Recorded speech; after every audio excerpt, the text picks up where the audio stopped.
Salut à tous, j'espère que vous allez bien et que vous avez passé un très bon week-end. Donc aujourd'hui, vidéo un peu spéciale. Pourquoi? Parce que depuis la création de cette chaîne, c'est-à-dire en 2018, on fait presque partie des anciens du YouTube Game Crypto. Depuis 2018, ça va être la première vidéo sponsorisée. D'accord? Mais on va en parler un peu plus tard dans la vidéo. Avant ça, bien sûr, je prends le temps de remercier la communauté. Merci pour votre temps, les likes, les commentaires, partage. Merci pour votre patience et surtout merci pour votre positivité. Ça fait vraiment plaisir. Sans plus tarder, on va attaquer la vidéo. Let's go.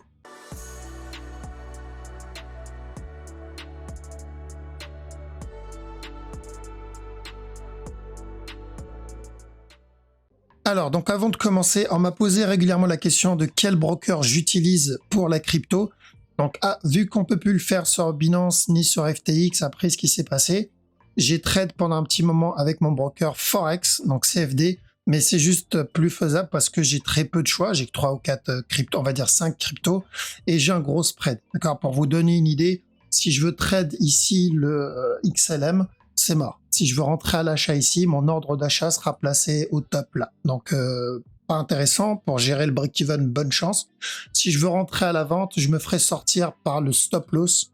Alors que même la structure, même si le top n'est pas cassé, je me ferai quand même sortir par le stop loss parce qu'il suffit que la ligne rouge touche mon stop et je suis plus dedans. Donc, petite time frame, c'est impossible. Où j'étais obligé de trade que du 1 heure ou du 4 heures. Donc, principalement du swing. Des fois, il y avait de bons setups en petit time frame que je ne pouvais pas prendre. Et donc, je me suis rabattu sur les brokers, les exchanges crypto, et je devais trouver un exchange crypto intéressant avec pas mal d'avantages, surtout un gros volume, il faut si on veut trade, et propose aussi, il faut qu'il propose beaucoup de crypto, et pas de KYC, je veux pas donner ma pièce d'identité, parce que là, j'ai l'impression de distribuer ma pièce d'identité comme des M&M's, et il n'y avait pas beaucoup de choix au final, mais il y en avait un qui réunissait tout ça en gros volume. Il fait partie des top 5 des exchanges. Donc c'est BitGet. BitGet, il fait partie du top 5 en dérivative. Donc là-dedans, donc en termes de volume, il y a de quoi faire. C'est pas le vendeur des kebabs du coin. Donc on a de quoi s'amuser. Il n'y a pas de KYC sous 20 BTC par jour. Pas besoin de donner sa pièce d'identité pour le moment. Donc ça, c'est nickel aussi. C'est ce que je voulais. Qu'est-ce qu'on a aussi? Ah oui, il y a le fonds de protection. Ça aussi, normalement, tous les brokers devraient avoir ça. Donc, comme ce qui s'est passé avec Binance il y a longtemps de ça, pour ceux qui s'en souviennent, Binance s'est fait hacker et grâce à leur fonds de protection, donc leur assurance, ils ont remboursé tous les clients. Donc, bien sûr, il faut que le problème vienne de Binance. Et preuve de réserve, ça c'est bien, il faut que ça soit accessible et transparent. Et ils sont larges en termes de preuve de réserve. Donc, après ce qui s'est passé avec FTX, il faut que ça soit accessible à tous et que ça soit carré. Pour ça, il n'y a pas de problème aussi. Et après, pour les intéressés, voilà, il y a du launch pool. Le dernier coin qu'ils ont proposé, c'est le coin il me semble, c'est le coin de Telegram. Il y a du launchpad aussi, pour ceux qui veulent gratter des cryptos. Qu'est-ce qu'on a d'autre? On a aussi le stacking, en tout cas l'épargne, si vous voulez stacker vos cryptos dessus. Et pour ceux qui sont intéressés par le copy trading, il y a du copy trading, il faudra que je me penche un peu là-dessus parce qu'on m'en a parlé en live et en commentaire, mais j'ai pas trop regardé, il faut que je regarde ça. Et apparemment, c'est les premiers à avoir proposé le copy trading. Donc voilà, ça fait pas mal de points intéressants. Il n'y a pas de frais sur le spot aussi, c'est 0% de frais sur les 350 cryptos listés. Donc si je veux prendre mes profits futurs et ensuite les transférer sur le spot pour acheter de la crypto, je sais que j'aurai 0% de frais dessus. Et en termes sur les futurs, il y a jusqu'à 125 fois 125 en levier. Donc que j'utilise pas, j'utilise personnellement x10, c'est très bien. Je pense que vaut mieux éviter les gros leviers. La majorité ici, ça fait des années que vous êtes dans cet univers, vous avez compris que l'effet de levier, c'est très dangereux. Il faut un bon money management. Donc, à éviter les gros leviers, d'accord? Si vous ne pouvez pas vous retenir à trade du 100 x 125, franchement, prenez du recul. Et ah oui, l'autre avantage pour s'entraîner aussi, c'est qu'ils proposent du démo, trading en démo. Donc, si vous ne voulez pas aussi, je n'ai pas envie d'utiliser de l'argent réel et je veux tester une stratégie ou une méthode, ça c'est pas mal. Je peux m'entraîner en démo. Et ensuite, une fois que j'ai fait suffisamment de backtest et je suis confiant, je peux passer en réel. Bref, il y a pas mal d'avantages.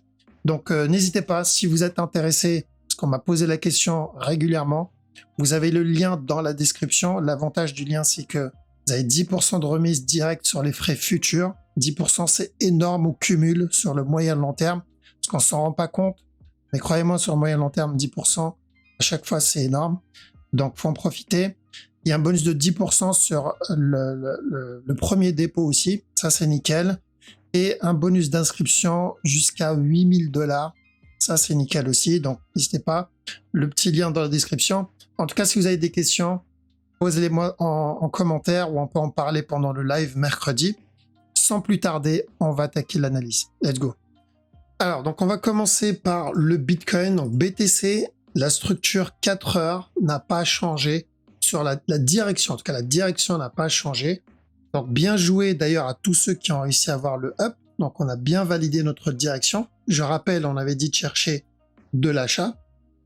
L'objectif, revenir péter le top. Ça y est, objectif atteint.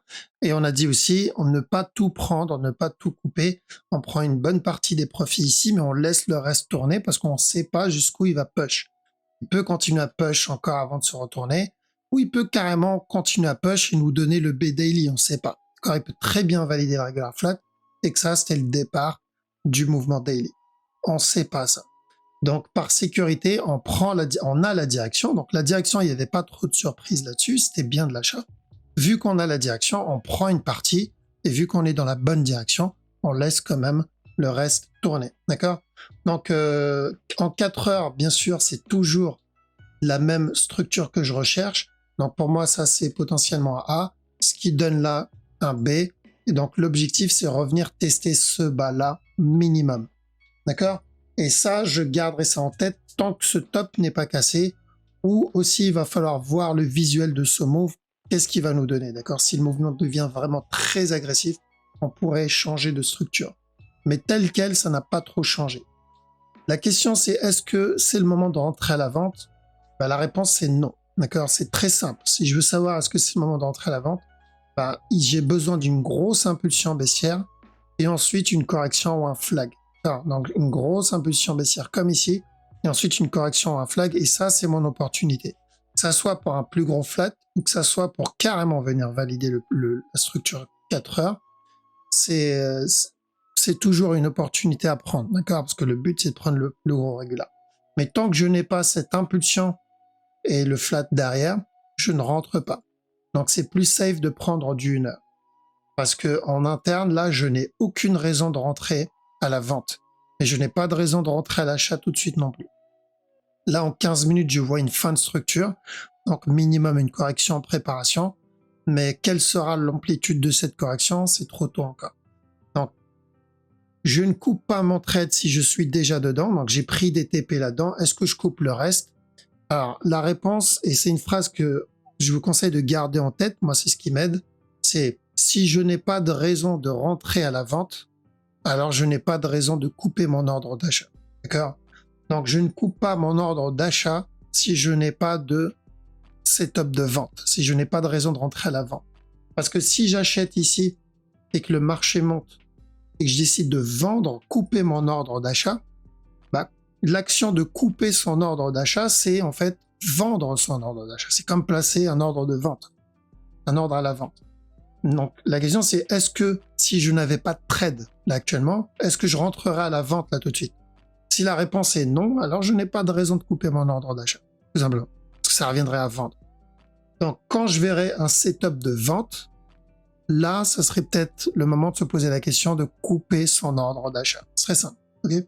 Donc, pas de raison de rentrer à l'achat parce que j'ai pas de setup d'achat, mais j'ai pas de raison de couper mon ordre d'achat non plus parce que on n'a pas de setup de vente là-dedans. Donc je resterai dans mon ordre d'achat.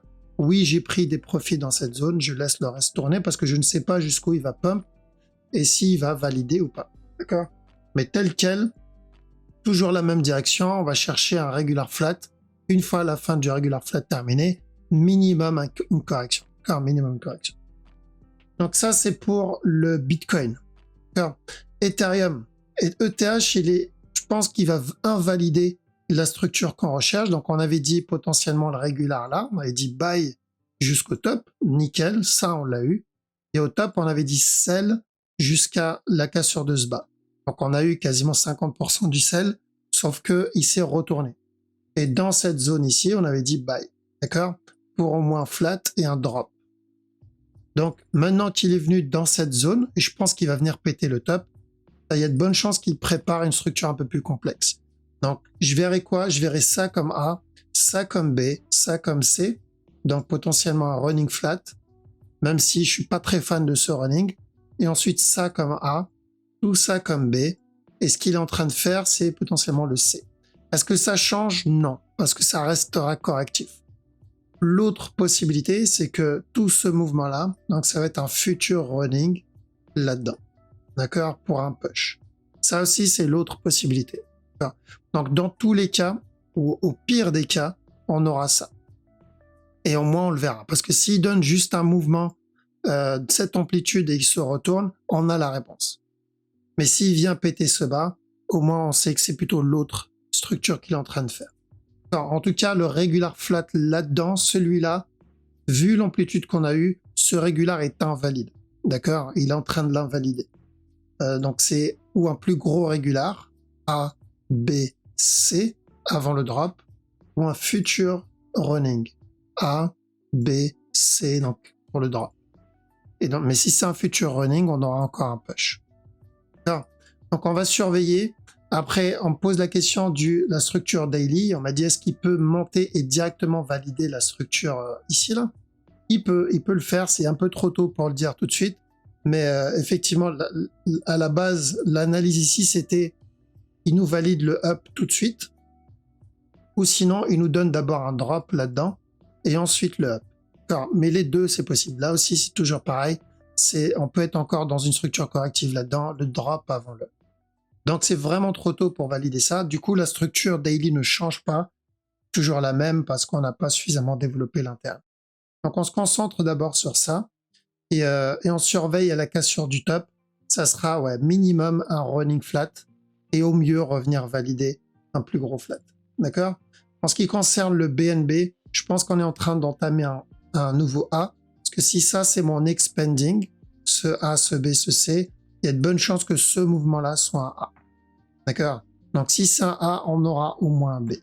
Mais comme pour ETH et comme pour BTC, je n'ai pas vraiment de raison de rentrer à la vente ici. On a obtenu tous les buy setup qu'on a recherchés. Je vous ai dit, ça c'est de l'achat, on l'a eu. Je vous ai dit, ça aussi c'est de l'achat, on l'a eu. Bref, il y a eu pas mal de buy setup et on a continué à les obtenir. Il y a eu même un petit buy ici.